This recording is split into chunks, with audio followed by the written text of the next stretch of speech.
Hello everyone, welcome to aspirant exam study. मैं विजय ठाकुर अपने channel पर आप सभी का स्वागत करता हूं।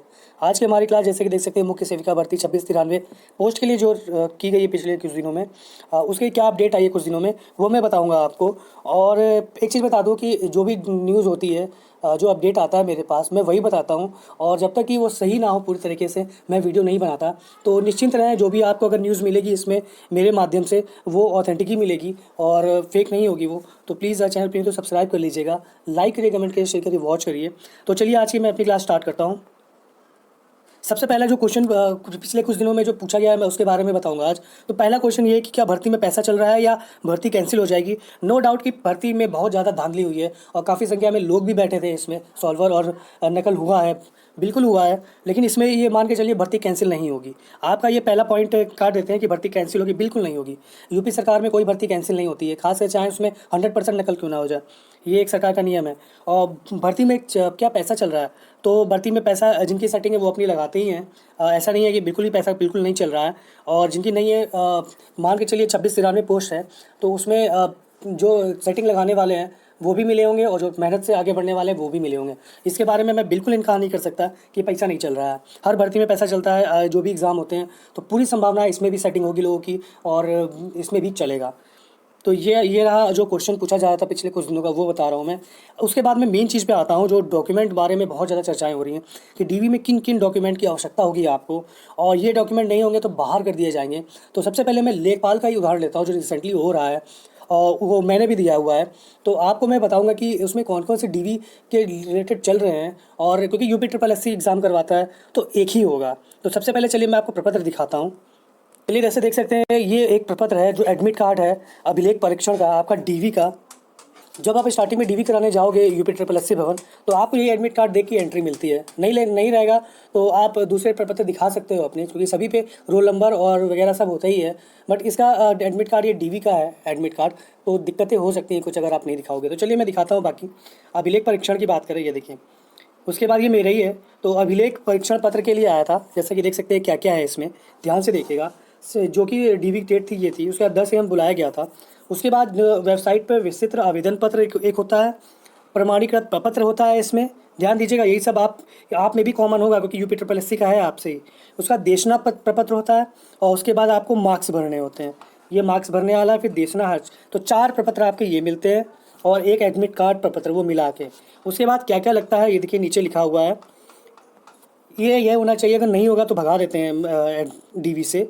सभी प्रमाण पत्र अंक तालिकाओं स्वप्रमाणित करना है। उसके बाद जन्म प्रमाण पत्र, अनिवार्य शैक्षिक अर्हता। उसका संबंधित अंक तालिका प्रमाण पत्र, डिग्री, आरक्षण सक्षम अधिकारी द्वारा प्रदत्त प्रमाण पत्र जो आपके आरक्षण संबंधी होंगे, उसकी बात हो रही है यहाँ पे। उसका मूल प्रमाण पत्र, अभिलेखी परीक्षण, ये है। मूल प्रमाण पत्र आवेदन से मिलाने के बाद उसकी छायाप्रति कार्यालय में जमा होगी। उसके बाद इस तरह के कुछ होता है। उसमें अभ्यर्थियों को स्पष्ट किया जाता है कि शैक्षिक अंक प्रमाण पत्र विज्ञापन के अंतिम तिथि के पूर्व तक होना चाहिए। यहाँ पे आपको इसका आंसर मिलेगा, जो EWS सर्टिफिकेट है, जिसके लिए इतना हो रहा है कि कब का होना चाहिए। जो आपका मुख्य सेविका का फॉर्म था लास्ट डेट, उसके पहले का ही बना होना चाहिए।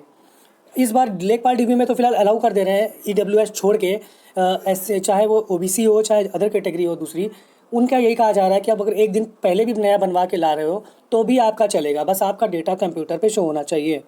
तो यहाँ पे जो चल जा रहा है फिलहाल, आपका जब डीवी एडमिट कार्ड जारी होगा, डीवी लेटर, पूरा प्रोसीजर, तब आपका उसमें लिखा होगा कि क्या वो एग्जैक्टली, तब आप जानेंगे। फिलहाल ऐसा ही कुछ होगा, तो देख लीजिए ध्यान से।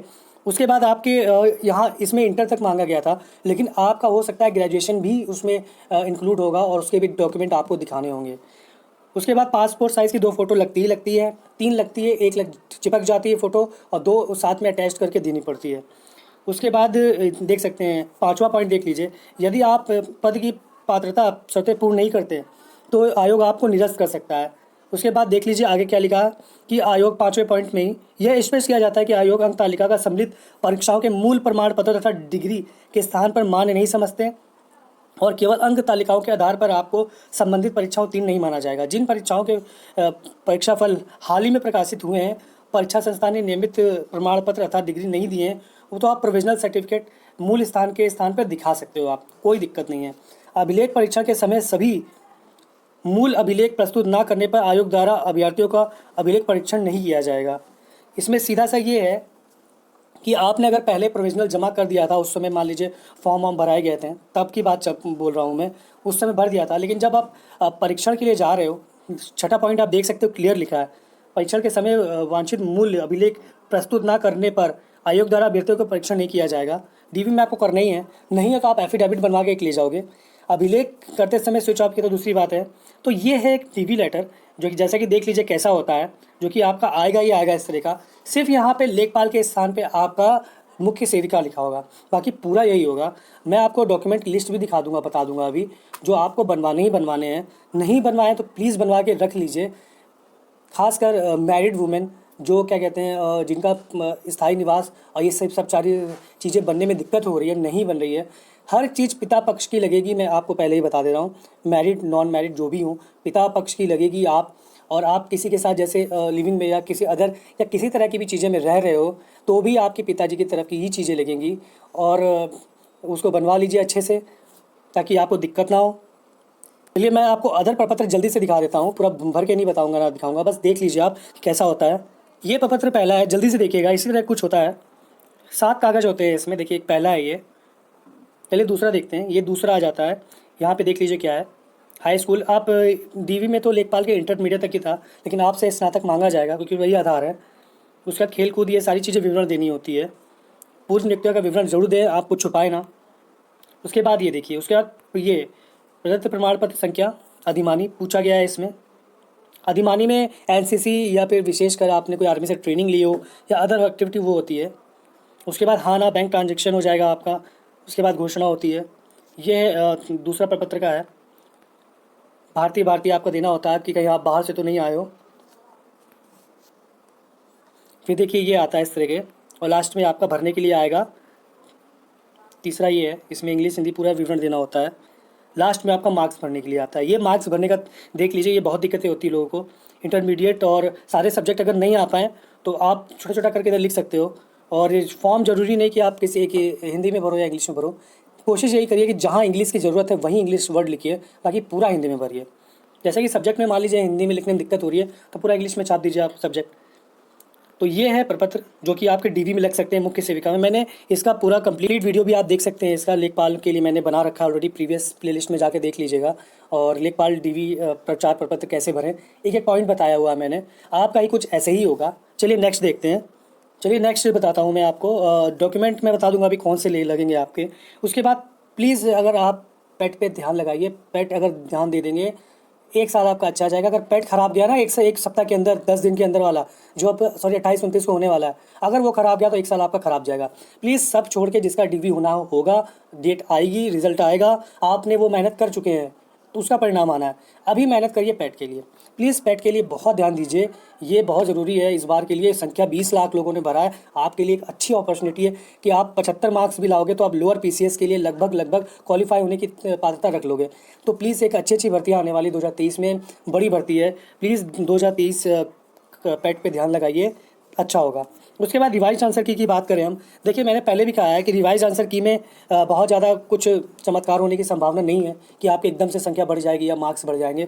2 और 3 मैं अभी भी बोल रहा हूँ, यूपी ट्रिपल एससी का इतिहास रहा है कि 2-3 नंबर से ज़्यादा वो कुछ नहीं बढ़ाता। जितनी भी प्रश्न आपत्ति गई है वो किसी न किसी तरह सबको काट देगा। मुश्किल से 2-3 नंबर मिल पाएंगे जो कॉमन होंगे सभी के लिए। तो आपके जितने मार्क्स आ रहे हैं उसमें 2-3 मार्क्स जोड़ लीजिए, चाहे आप एक शिफ्ट के हो चाहे दूसरे शिफ्ट के हो। उसके बाद अगर नॉर्मलाइजेशन की बात करें तो नॉर्मलाइजेशन में सेकंड शिफ्ट का बेटर होगा। और नॉर्मलाइजेशन में भी उन्हीं को मार्क्स मिलते हैं जिन्होंने गलतियां कम की हुई होती है। क्वेश्चन अटैम्प्ट रॉन्ग वाले, गलत वाले कम अटैम्प्ट किए हुए होते हैं, उनको ज़्यादा बेनिफिट मिलता है। तो ऐसा ना सोचिए कि आप दूसरे शिफ्ट से हो तो सबके 3-3 4-4 मार्क्स बढ़ जाएंगे, ऐसा भी नहीं है। और आप पहले शिफ्ट से हो तो भी आपके मार्क्स बिल्कुल नहीं बढ़ेंगे, तो भी ऐसा नहीं है। आप एक कॉमन देखा जाता है इसमें, तो अगर सेकंड शिफ्ट में 3 मार्क्स बढ़ेंगे मान लीजिए, तो फर्स्ट शिफ्ट के 1 से 1.5 या 2 मार्क्स तक बढ़ेंगे ही बढ़ेंगे।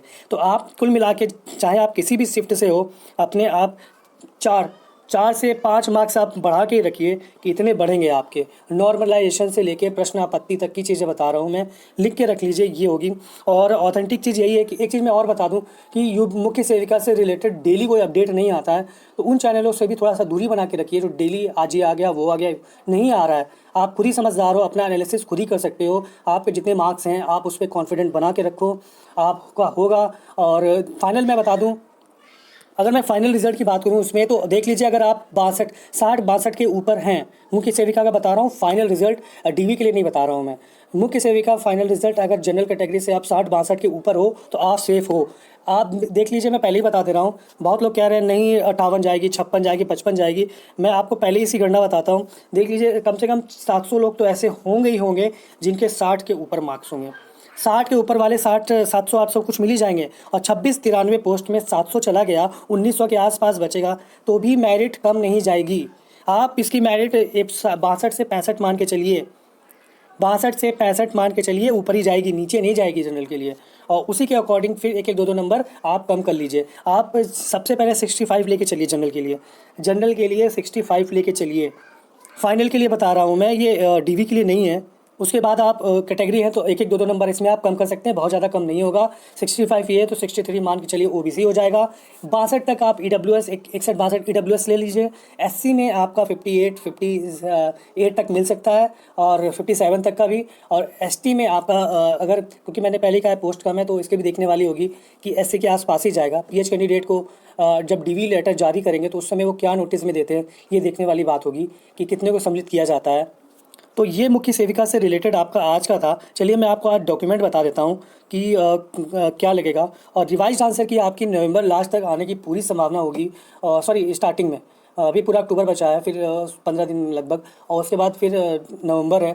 तो कम से कम 15 नवंबर के आसपास आपको देखने को मिलेगा ये रिवाइज आंसर की। और उसके बाद दिसंबर में आपका स्टार्टिंग में शायद, या नवंबर लास्ट में ही डीवी कट ऑफ भी आ जाए, और दिसंबर लास्ट या स्टार्टिंग में आपका तैयारी भी शुरू हो जाएगी। क्योंकि नवंबर तक कोई चांस नहीं है डीवी कराने का, लेखपाल चल रहा है, स्लॉट पहले ही बुक है। उसके बाद इनकी 2-3 और भर्तियां हैं, उसके भी करवाने के लिए लाइन में ही सब हैं। और क्योंकि वीडियो है, और उसके बाद रनिंग है, यूपी प्लस की कार्रवाई इसमें बहुत है, पेट एग्ज़ाम है सबसे बड़ा। तो चलिए मैं डॉक्यूमेंट बताता हूँ आपको कौन से हैं, जल्दी से बताता हूँ, एक बार देख लीजिएगा ओवरव्यू पे। मैंने पहले भी बताया है तो प्रीवियस क्लास भी देख सकते हैं। जैसे बायोमेट्रिक स्लिप आपको वहीं मिलेगा, चेकलिस्ट में आपका पूरा विवरण होता है। एक तरीके से मान लीजिए कि इसी से आपको चेक कर लिया जाएगा, A to Z इसमें विवरण आपको देना ही होगा। आपके चाहे कुछ भी हो, पूरे विवरण सिर्फ चेकलिस्ट में देने से ही पता चल जाता है कि आगे क्या होगा। उसके बाद आवेदन प्रपत्र आपके आएंगे ही, इसी तरह का मोड होगा कुछ, जैसे लेखपाल में वैसे ही कुछ मोड होगा। उसके बाद अगर हम बात करें हाई स्कूल इंटर की, तो लगेगी आपकी प्रमाण पत्र और मार्कशीट। इसमें ग्रेजुएशन भी ऐड कर लीजिए, क्योंकि आपका मुख्य सेविका का है तो ग्रेजुएशन भी पूरी संभावनाएं लेंगे वो। उसके बाद लंबवत आपका जातिगत आरक्षण होता है, जो भी आपका जातिगत हो, प्लीज़ ईडब्ल्यूएस आपका जो भी मुख्य सेविका के लास्ट डेट हो अप्लाई करने की, उसके पहले का ईडब्ल्यूएस सर्टिफिकेट होना चाहिए, अदरवाइज़ मान्य नहीं करेंगे।